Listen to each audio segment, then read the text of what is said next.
Psalm 10, 3-4 says this, "For the wicked boasts of his desires, and the greedy person curses and shows disrespect to the Lord. The wicked in his haughtiness does not seek him. There is no God in all his schemes." You know, this describes so many people in the world today. And unfortunately, my guess is it describes us at times when we slip, when we fail, when we sin. But this describes, like I said, so many people in the world today. You know, the wicked actually boast about the things they're doing wrong. You know, that's a sad commentary. You know, in the U.S., the abortion is legal, and people are bragging about how they have rights to kill babies and things like that. You know, it's a very sad state of affairs when people and governments on top of it are bragging about their wickedness.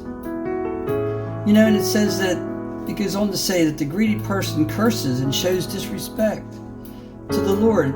You know, we see that all the time too. The people use the Lord's name in vain. How much more disrespect is there than that?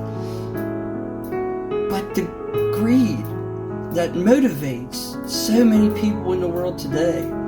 And unfortunately, sometimes it's you and I as Christians. You know, we want something, we have to have something.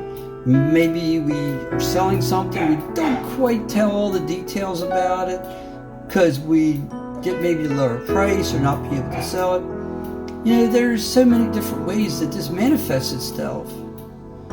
But luckily with the Christian, you know, we're blessed because we can recognize this. God's going to try to show it to us. We can confess it, you know, and God forgives us and cleanses us of all unrighteousness. But it goes on to say that the wicked, now this is not talking about the Christian that fails in sin and confesses it. This is talking about someone who doesn't even know the Lord or care about the Lord. It says, the wicked in his haughtiness does not seek him.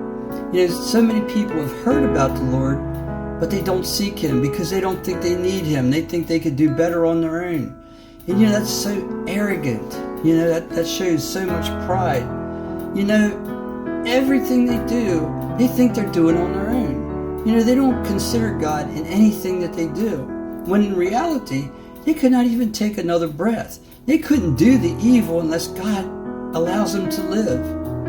You know, we need to be different. We need to be different. We need to exhibit Jesus Christ in everything we do. We need to give him the credit for all he